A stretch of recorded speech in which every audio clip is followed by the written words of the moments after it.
ଯେତେବେଳେ ମୁଁ ଆପଣମାନଙ୍କୁ ହାଲେଲୁୟା ହାଲେଲୁୟା ହାଲେଲୁୟା ମହାନ ଧନ୍ୟବାଦ ସେମାନଙ୍କୁ ଗୋଟେ ସୁନ୍ଦର ସୁଯୋଗ ଦେଇଛନ୍ତି ଆଉ ପାଠ ଶୁଣିବା ପାଇଁ ଅନୁଭବ କରିଥିବା ପ୍ରଭୁଙ୍କୁ ଧନ୍ୟବାଦ ଦେଇ ଆପଣମାନଙ୍କୁ ସମସ୍ତଙ୍କୁ ପ୍ରଭୁଙ୍କ ଦାସ ଭାବରେ ଚେଷ୍ଟା ନମସ୍କାର ଜଣାଏ। ସମସ୍ତଙ୍କୁ ନମସ୍କାର। ପ୍ରଭୁ ଆପଣମାନଙ୍କୁ ଆଶୀର୍ବାଦ କରନ୍ତୁ। ସକାଳେ ଆମେ ଚେଷ୍ଟା କରୁ ଶୀଘ୍ର ଆସିବା ପାଇଁ, କିନ୍ତୁ ଆସିବାର ବିଳମ୍ବ ହେଲା। କାଲି ଆମର ମିଟିଂଟା ସରିଲା କଟପାଟରେ ଆଉ ଭିତରକୁ ଗୋଟେ ଗ୍ରାମରେ ମିଟିଂଟା ସରିଲା। ଆଉ ଆସିଲା ବେଳକୁ ରାତି 2ଟାରେ ଘରେ ପହଞ୍ଚି ସରିଲା ବେଳକୁ 3ଟା, ଉଠିଲା ବେଳକୁ 5ଟା, ପୁଣି 5ଟା। କୋଉଠି ଅଛ? ମୁଇଁ କୋଉଠି ଦେଖିବି ରାନ୍ଧୁଥା। ମାନେ ଆମେ କଣ କିଏ କାହାକୁ ହିସାବ ଦେବାର ନାହିଁ। ତମେ ଭାବୁଛୁ କଣ ପିଲାମାନେ ବାପା ମାଆକୁ ହିସାବ ଦେଉନାହାନ୍ତି, ସ୍ୱାମୀ ସ୍ତ୍ରୀକୁ ନାହିଁ, ସ୍ତ୍ରୀକୁ ସ୍ୱାମୀକୁ ନାହିଁ, କିନ୍ତୁ ପ୍ରଭୁକୁ ହିସାବ ଦେବେ କି ନାହିଁ? ଦେବେ ନା? ରୋମିଓ 14:12 ପଢୁ। ରୋମିଓ 14 ତାର 12।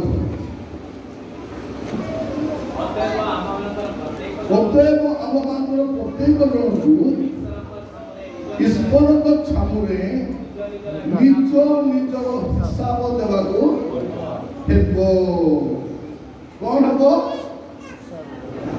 କଣ କହିବେ ଭାଇ? ପ୍ରଭୁଙ୍କ ସମ୍ମୁଖରେ ନିଜର ହିସାବ ଦେବାକୁ ହେବ।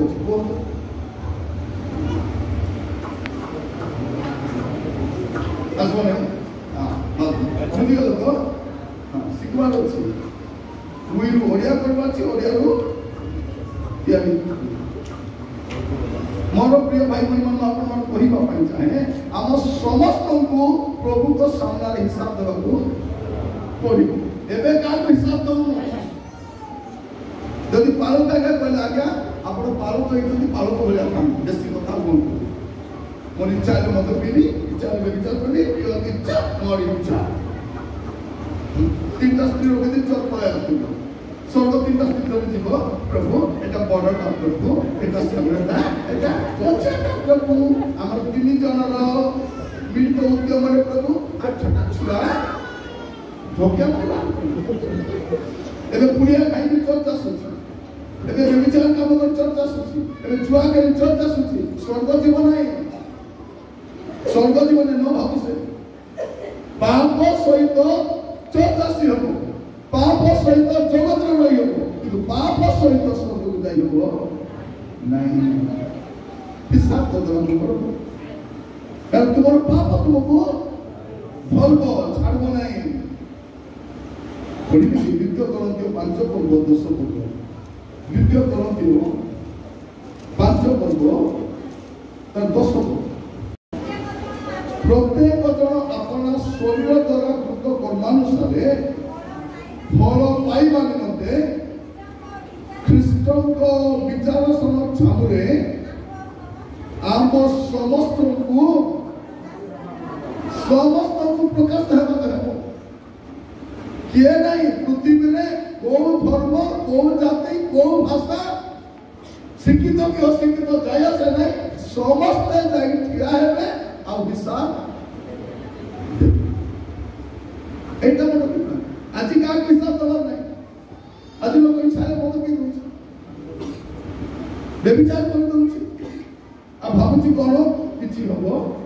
କାହିଁକି ପ୍ରିୟ ଭାଇ ମାନେ କିଛି ହବ ନାହିଁ। 2-3ଟା ପଦ ପଢ଼ିଲେ ଆପଣ ଜାଣିପାରିବେ। ପଢ଼ିବା ସେ ପଦ 1 Corinthians 6 ତାର 9-10 ପଢ଼ି ଆମ ଅଧା ପଢ଼ିଥିବୁ, ପୁରା ପଢ଼ିଦେବା। 1 Corinthians 6:9-10। ଅଧାର୍ମିକ ମାନେ ଯେ ଈଶ୍ୱରଙ୍କ ରାଜ୍ୟର ଅଧିକାରୀ ହେବେ ନାହିଁ। ଶୁଣନ୍ତୁ, ଅଧାର୍ମିକ ଲୋକମାନେ ଈଶ୍ୱରଙ୍କ ରାଜ୍ୟର ଅଧିକାରୀ ହେବେ ନାହିଁ। ଏହାକି ତୁମେମାନେ ଜାଣ ନାହିଁ। ଭ୍ରାନ୍ତ ହୁଅ ନାହିଁ। ବ୍ୟଭିଚାରୀ ପ୍ରତିମା ପୂଜକ ଅଟକି ଯାଇଥିଲା। ପ୍ରତିମା ପୂଜା ବୋଲି କଣ? ଆମର ପାଇଁ ପ୍ରତିମା ପୂଜା ବୋଲି କଣ? ଭଲ କରି ରନ୍ଧାପଡ଼ା କରି ଖାଇବା, ବାଇବଲ ନ ପଢ଼ି, ପ୍ରାର୍ଥନା ନ କରି, ଚର୍ଚ୍ଚ ଆସିକରି ଭଲ କରି ରାନ୍ଧି କରି ଖାଇବା। ବାଇବଲ କଣ କହୁଛି? ଫିଲିପିଓ 3:19 ପଢ଼ିପାରିବେ। ଫିଲିପିଓ 3:19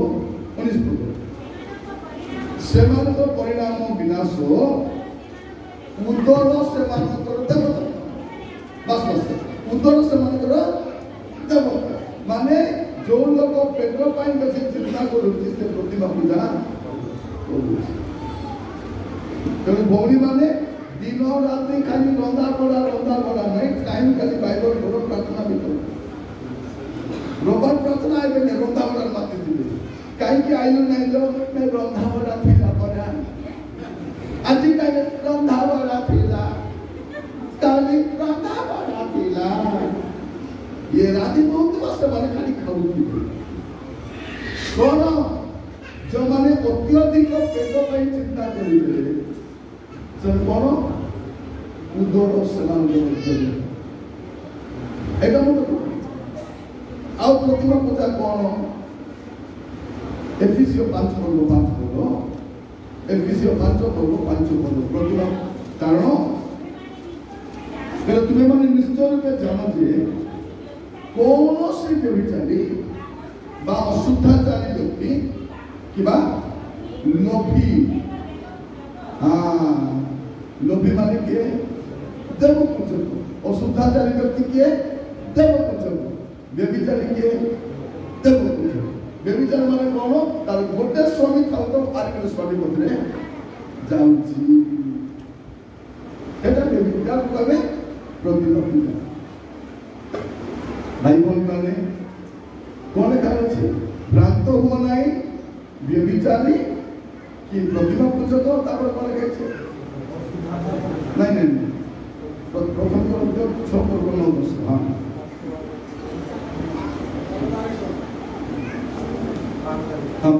সমস্ত অবা অধার্মিক মানে যে ঈশ্বর অধিকারী হেবে নাই, ଏହା କିନ୍ତୁ ମାନେ ଜାଣ ନାହିଁ